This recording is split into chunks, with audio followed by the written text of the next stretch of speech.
क्योंकि इस लोकतंत्र के महापर्व में आपको बढ़ चढ़कर हिस्सा लेना है। और देखिए ये बड़ी खबर आपको बता रहे हैं, बिहार में किसकी बहार, 14 नवंबर को काउंटिंग होगी। इस वक्त की बड़ी खबर आपको बता रहे हैं, 2 चरण में चुनाव होंगे। सबसे बड़ी खबर तो बिहार में बनेगी किसकी सरकार, बिहार में आएगी किसकी बहार, ये तो भविष्य के गर्भ में। लेकिन उससे पहले बिहार की जनता को हम इस बड़े से स्क्रीन पर ये दिखाना चाह रहे हैं कि बिहार में तारीखों का निर्णय ले लिया गया है कि किस दिन चुनाव होंगे।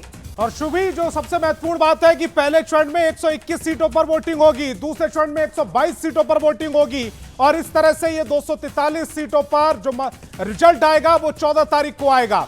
6 तारीख 11 तारीख 6 नवंबर 11 नवंबर ये है चुनाव की तारीखें, यानी कि मतदान की तारीखें। और 11 नवंबर को 122 सीटों पर चुनाव होंगे और 6 को 121 सीटों पर चुनाव होंगे।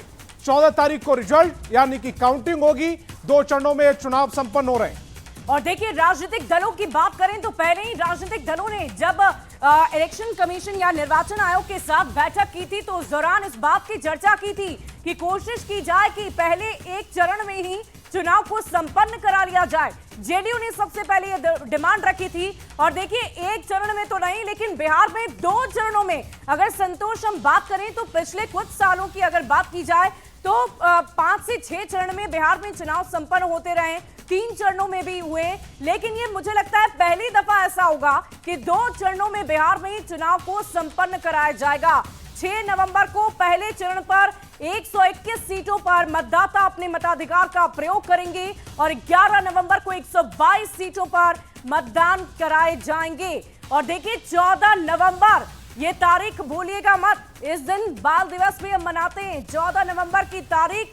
और इसी दिन बिहार में किसकी बहार होगी, बिहार में कौन बनेगा एक बार फिर से मुख्यमंत्री का चेहरा, कौन होगा, कौन बैठेगा शीर्ष आसन पर, ये देखना दिलचस्प होगा। लेकिन उससे पहले बिहार की जनता इन तारीखों को अपनी डायरी में, अपने दिमाग में, अपने दिल में जरूर दर्ज कर ले, क्योंकि जिस तरह हम छठ का महापर्व मनाएंगे ठीक उसी तरह लोकतंत्र का महापर्व भी मनाना है।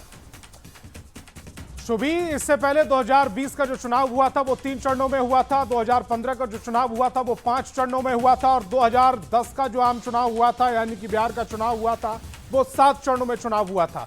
बिहार के इतिहास में ये सबसे कम चरणों में इस बार चुनाव संपन्न होंगे कर दी है।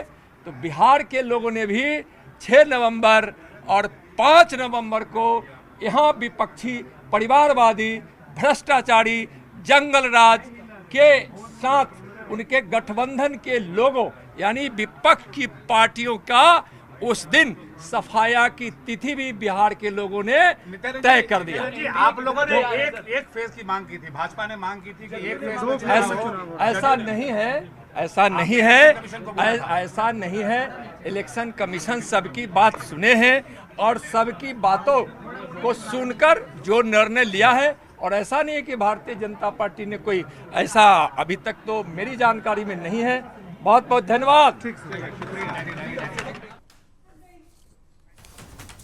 और देखिए बिहार में 6 और 11 नवंबर को वोटिंग होगी, लेकिन फर्स्ट फेज में कहां-कहां इलेक्शन होंगे ये भी आपको बता देते हैं। किन-किन जगहों के लोगों को, किन-किन जनता को 6 नवंबर के लिए तैयारी करनी है वो आप जान लीजिए। सबसे पहले मेरे हाथ में ये लिस्ट है और इस लिस्ट के जरिए मैं आपको बता दूं कि गोपालगंज, सिवान, सारण, मुजफ्फरपुर, वैशाली, पटना, भोजपुर, बक्सर और इसके अलावा नालंदा, शेखपुरा, लखीसराय, बेगूसराय, मुंगेर और इन जगहों पर चुनाव होने हैं फर्स्ट फेज में। जो आप अपनी टीवी स्क्रीन पर देख रहे हैं कि आपके यहां पर चुनाव कब होंगे, इसकी पूरी जानकारी हम आपको आपकी टीवी स्क्रीन पर देने। 6 नवंबर फेज 1। और देखिए फेज 1 में 6 नवंबर को कहां पर चुनाव होंगे, गोपालगंज, भोरे, बैकुंठपुर, कुचायकोट, हथुआ और बरौली। तो पहले चरण में कहां चुनाव हो रहे हैं इस समय आपकी टेलीविजन स्क्रीन पर है। बैकुंठपुर में चुनाव होंगे पहले चरण में, गोपालगंज में, भोरे में जो कि ऐसी सीट है, बैकुंठपुर में, बरौली में, कुचायकोट में, हथुआ में, बरौली में। और नतीजे पहले चरण और दूसरे चरण दोनों के 14 नवंबर को आने हैं। लेकिन पहले चरण में चुनाव कहां हो रहे हैं, गोपालगंज में, सिवान में, मुजफ्फरपुर में, सारण में, इसके अलावा वैशाली, समस्तीपुर, दरभंगा, इसके अलावा मधेपुरा, इन जगहों पर चुनाव पहले चरण में होंगे। वाकई, और अगर हम बात करें दूसरे चरण की, वो भी हम अपनी जनता को बताएंगे, लेकिन उससे पहले आप ये जान लीजिए कि ये जो 6 नवंबर का दिन है ये बहुत खास होने वाला है। देखिए, अगर हम पिछले दफा की बात करें संतोष, तो साल 2020 में पहले चरण में मगध क्षेत्र में चुनाव कराए गए थे, लेकिन यहाँ पर इस बार कुछ बदलाव किए गए हैं। आलमनगर, सिंहेश्वर, सोनबरसा, सिमरी बख्तियारपुर, महिषी, सहरसा, मधेपुरा, बिहारीगंज, ये कुछ ऐसी सीटें हैं जहां पर 6 नवंबर को वोट कराए जाएंगे, मतदान कराए जाएंगे। आलमनगर, सिंहेश्वर जो कि एससी सीट है, सोनबरसा जो कि आरक्षित सीट है, सिमरी बख्तियारपुर यहां पर पहले चरण में चुनाव होंगे। इसके अलावा बिहारीगंज, मधेपुरा, सहरसा, महिषी, इन जगहों पर पहले चरण में चुनाव होंगे। और तारीख क्या होगी? 6 नवंबर। वाकई, और देखिए, लगातार हम आप तक ये बहुत ही महत्वपूर्ण जानकारी है जो बिहार की जनता को गौर से देख लेनी चाहिए। वो इसलिए क्योंकि अगर आप भी इस विधानसभा क्षेत्र में हैं तो इसी दिन आपको अपने घर से बाहर निकलना है, मतदान केंद्रों तक पहुंचना है और अपने मताधिकार का प्रयोग करना है और इस लोकतंत्र के महापर्व में बढ़ चढ़कर हिस्सा लेना है। और देखिए, अब आते हैं दूसरे चरण के चुनाव पर। 11 नवंबर को कहां-कहां चुनाव होंगे उसकी पूरी जानकारी हम आपको दे दें।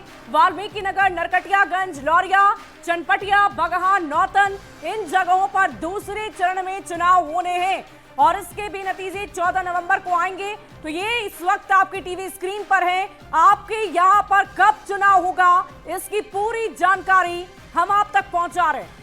तो दूसरे चरण में कहां चुनाव होने हैं उसकी भी जानकारी इस समय आ गई है और ग्राफिक्स के जरिए आप समझ पा रहे होंगे। 11 नवंबर दूसरा चरण होगा। वाल्मीकि नगर, नरकटियागंज, लौरिया, चनपटिया, रामनगर आरक्षित सीट है, वगहा यहां पर दूसरे चरण में चुनाव होंगे। नौतन, बेतिया यहां पर भी दूसरे चरण में चुनाव होंगे। दूसरे चरण में 11 नवंबर मंगलवार का दिन है जिस दिन मतदान होगा, यानी कि वोट डाले जाएंगे। नतीजे 14 नवंबर को ही आएंगे। तो वाल्मीकि नगर, नरकटियागंज, लौरिया, चनपटिया, रामनगर आरक्षित सीट है, बगहा, नौतन और बेतिया यहां पर दूसरे चरण में 11 नवंबर को वोटिंग होगी, मतदान होगा। और देखिए, बिहार को 2 हिस्सों में बांटते हुए 19 अलग अलग जिलों को बांटा गया है और दोनों ही चरणों में 19 जिलों में अलग अलग जगहों पर चुनाव कराए जाएंगे। तो आपके यहां पर चुनाव कब होगा इसकी पूरी जानकारी हम आपको आपके टीवी स्क्रीन पर दे रहे हैं। देखिए, 11 नवंबर को वाल्मीकि नगर, नरकटियागंज, लौरिया, चनपटिया, रामनगर, बगहा, नौतन, बेतिया, पश्चिम चंपारण, पूर्वी चंपारण की ये सीटें हैं जहां पर चुनाव होना है। 11